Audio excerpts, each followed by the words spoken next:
Now we're going to talk about one of the main reasons prime numbers are so important. And so this theorem is called the fundamental theorem of arithmetic. And what it says is that every integer greater than 1 can be written as a product of primes, and that this factorization is unique, except for the order of the factors, right? So for example, if you take any number, let's say 30, then you can write it as a product of primes. So in this case, 2 times 3 times 5. And there's only one way to do that. Of course, you could rearrange this. You can also think of it as if you put the smallest primes in the beginning and make it growing, the list is sort of unique, right? And so you could have a number like 84, and this will be 2 times 2 times 3 times 7, and many times you write this as like 2 squared times 3 times 7.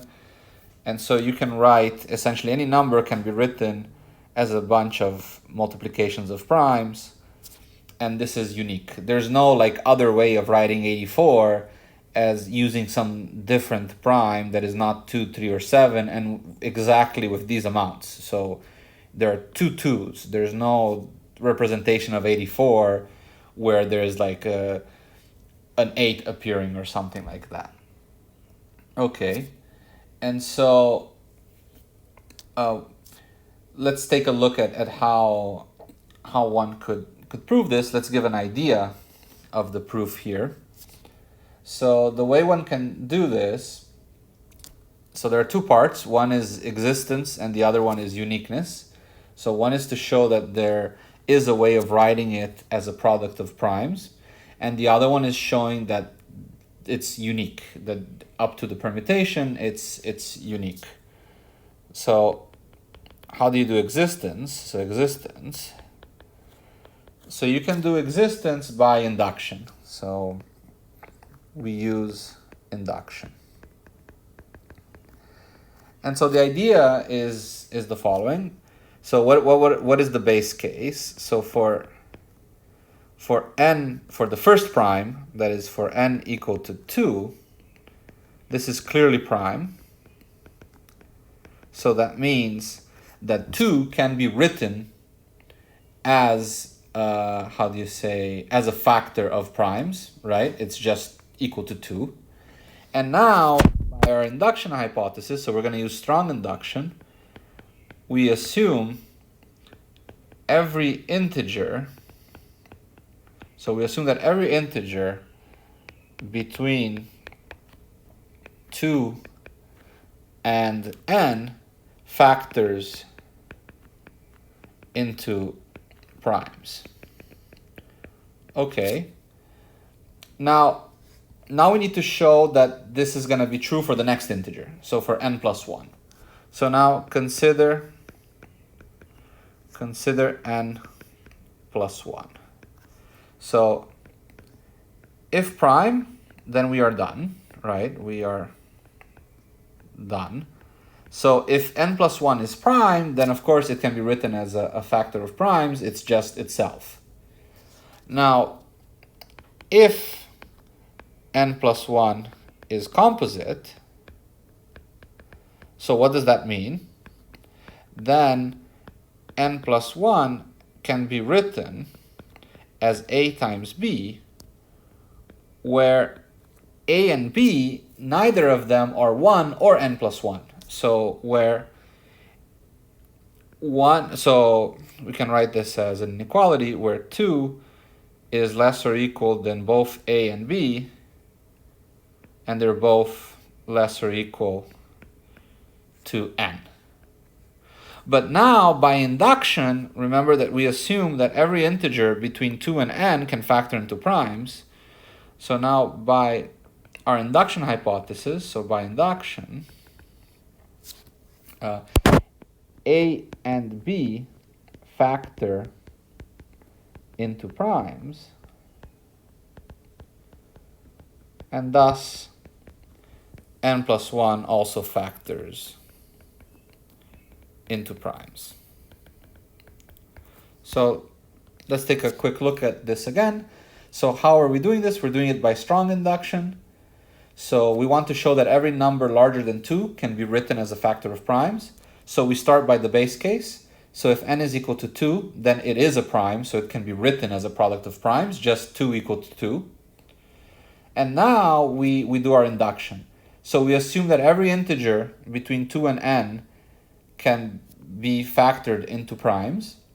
And we need to show that the next integer, n plus 1, can then be factored into primes. Well, if we look at n plus 1, if it's a prime, then we're done, because then n plus 1 is just equal to n plus 1. But if it's composite, then what does that mean? Then that means that n plus 1 can be written as a times b, where a and b are numbers in between 2 and n. Because remember, when it's composite, then you have to have divisors that are other than the number itself and 1, so you have to have this situation here. But our induction hypothesis is exactly that in this situation, these two numbers can factor into primes. And so if you multiply factors of primes, you just get, prime factoring of n plus 1. And so this gives us our existence.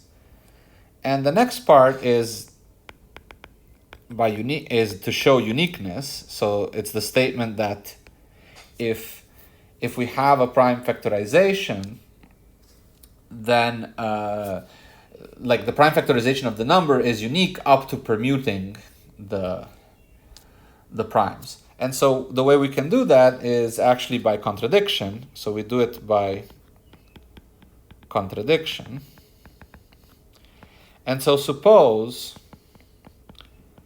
how do we do contradiction? We suppose that what we want to show is not true. So suppose that you have an integer. Suppose an integer n has two different prime factorizations. So suppose that you can write n as p1 and all times, so let's write more. So p1 times p2 times p3 up to a certain amount, let's say pr, but also that where all of these p's are primes, of course, but also that q1 times q2 times q3 qs, and that these are two different factorizations. So this is not just a permutation of these. So let's assume that's what's happening here. And let's assume also with primes listed in increasing order. So let's assume also that P1 is less or equal than P2, less or equal to P3, and so on. So now the idea is that then, of course, P1 has to divide. So if you have this equality here, so P1 has to divide all of these because it's P1, because there exists a number such that P1 times that number gives you this. So P1 divides Q1 up to Qs. And so this means that P1 must divide some Qj. So it has to divide one of the primes here. And so this is called Euclid's lemma. And we'll assume it for this lecture, but it's something that you can show.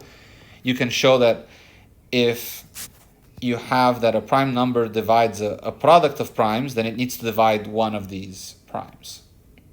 Okay, so it divides one of these Qj. So then you can, and in this case, since they're both prime, what this means, because the only divisors of prime that are larger than 1 are the prime itself, thus P1 has to be equal to Qj. And now what you do is you cancel on both sides. So you cancel P1 equal to Qj on both sides. So you do that. And if you do that, so you're going to get P1, and that means that there's some Qj here that is equal to him. So you'll find some Qj here that is equal to him, and you sort of cancel them out. Now you do the same thing again. So you repeat. And what will happen is that you're going to end up pairing all the primes. So if you do this, you end up pairing all the primes, which means that at the end, both factorizations are going to coincide. So everyone that is on the left is going to appear on the right by just canceling out. So thus, both factorizations coincide, and so contradiction. And so this is a bit of a sketch of the proof. I say sketch because you need to maybe be a little bit more careful with how you write this argument here, but it does follow out that you just have to repeat this until you cancel out all of them. And so with this, we're able to show that the prime factorization is unique. And so just to recap, so the fundamental theorem of arithmetic says that every integer greater than 1 has a prime factorization, and that this factorization is unique up to order.